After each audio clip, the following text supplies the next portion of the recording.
les amis, aujourd'hui nous allons parler d'un sujet qui fait partie d'une série de vidéos qu'on va appeler archives. Archives pourquoi? Simplement parce que nos parents sont des sacs d'archives, comme vous savez. Tellement de choses qu'ils ont à nous communiquer, à nous partager, plein de sagesse, mais aussi leur vécu. Bon, plein de choses qu'on ignore souvent. Voilà. Comme vous le savez, on dit vulgairement, on parle de tous les livres qui auraient dû être écrits. On dit souvent que le cimetière est l'endroit le plus riche au monde, de tous les livres qui auraient dû être écrits à 11 ans, à 90 ans, qui n'ont pas été écrits. Aujourd'hui, on va parler d'un parcours de la vie de mon papa que voici et que j'ignorais moi-même en partie. Donc, bonjour papa. Bonjour, ma fille. La caméra, c'est pas ici. Hein. Tu es enseignant de formation. Et puis immédiatement tourner à gauche. À droite. Fait d'une paire de coups les amis, revient d'une course et on profite pour faire cette vidéo. Donc, pardonnez les aléas. On dit souvent les aléas du direct, c'est pas direct, mais en même temps c'est direct. On attend toujours le moment parfait, il n'y aura jamais de moment parfait pour faire ce qu'il faut faire. Donc, on va faire cette vidéo comme ça, peu importe les circonstances. On va gérer. Donc, papa, je disais que tu es enseignant de formation, mais tu as fait une formation militaire à 2 reprises dans ton parcours. Qu'est-ce qui t'a poussé à, je veux dire, un enseignant, quand on parle d'un enseignant, on ne peut pas penser à une formation militaire. Qu'est-ce qui t'a poussé à faire la formation militaire, papa? D'abord, la formation militaire a été faite pendant mon séjour estudiantin. J'étais en classe de 3e. J'ai fait la préparation militaire élémentaire à Tchang, en 1970. Et c'est plus tard, en 1974, quand je suis étudiant à l'école normale supérieure de l'Université du Cameroun, que j'ai fait la préparation militaire supérieure à Ngaoundéré. Sorti sous-officier. Je sors donc avec le grade d'officier de réserve. Ok. C'est pour ça que je suis affecté comme enseignant sur le terrain, comme professeur de lycée de l'ère moderne française. Ça n'a pas entaché ma carrière professionnelle.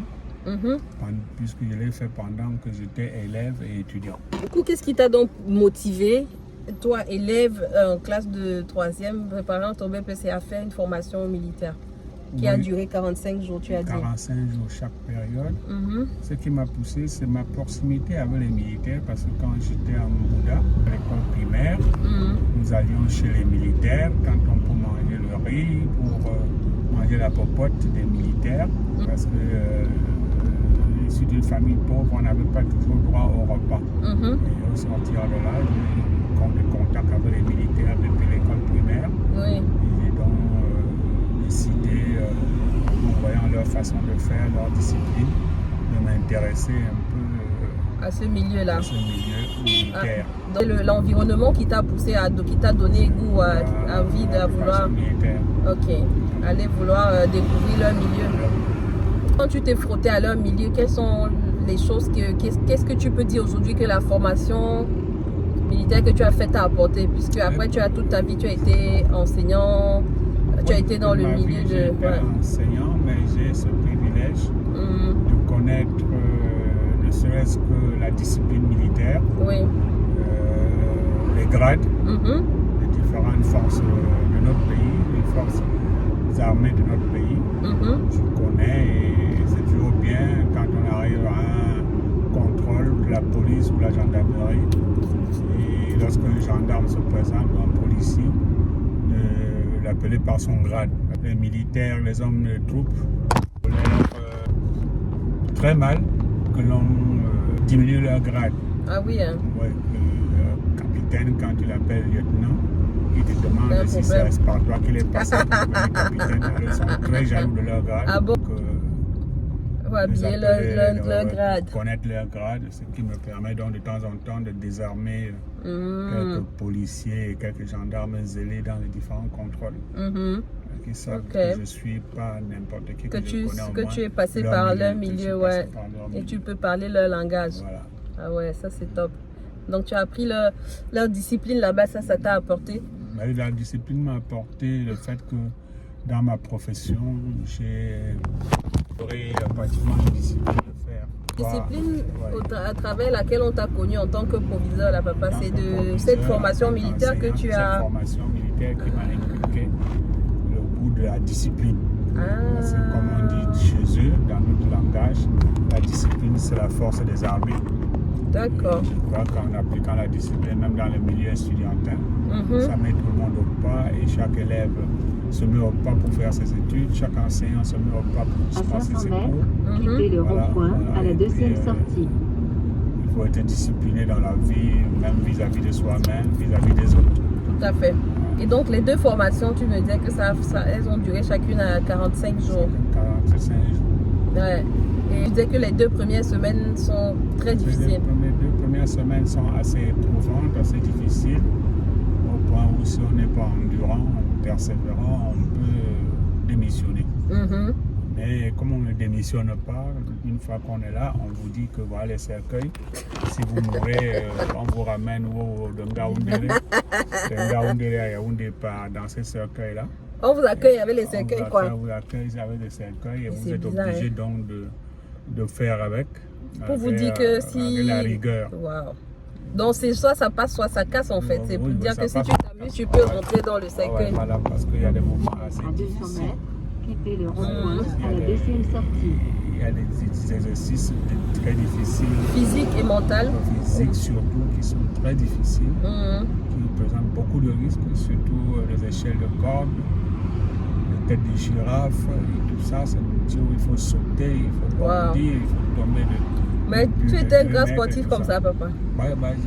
J'ai été sportif, puisque j'ai même fait le football Prenez quand la j'étais deuxième dans sortie. le premier cycle. On faisait le championnat au sucre. Puis j'étais footballeur, défenseur. J'étais assez sportif jusqu'à l'université. Moi, je savais que tu étais... Maintenant, quittez le rond-point. Participer au championnat universitaire, au championnat scolaire. Tu fais ton sport toujours tous les matins. Je ne savais pas que tu étais sportif. À ce point-là, c'est bien que tu pouvais faire une formation militaire. J'avais assez d'énergie pour pouvoir tenir la formation militaire. Papa, on va conclure avec cette question. Aujourd'hui, il y a très peu de jeunes qui font l'armée, hein, au Cameroun notamment. Moi, je vois des pays comme le Burkina où le président Traoré a introduit l'armée un peu partout et c'est juste impressionnant. Mais au Cameroun, aujourd'hui, les jeunes ne savent plus c'est quoi l'armée. Je veux dire, en dehors de ceux qui vont faire cette formation-là spécifiquement. Qu'est-ce que toi, tu penses de ça au niveau politique, mais que, à ton avis, tous les jeunes devraient faire passer par l'armée ou au moins une petite formation ou pas? Oui, en fait, je crois qu'on devrait restaurer la préparation militaire et de la préparation militaire obligatoire. Obligatoire, à partir de quel âge pour toi? Ne serait-ce qu'au niveau du secondaire et du supérieur, pour ramener les jeunes à la discipline. Parce que ce qu'on constate de plus en plus, c'est de l'indiscipline.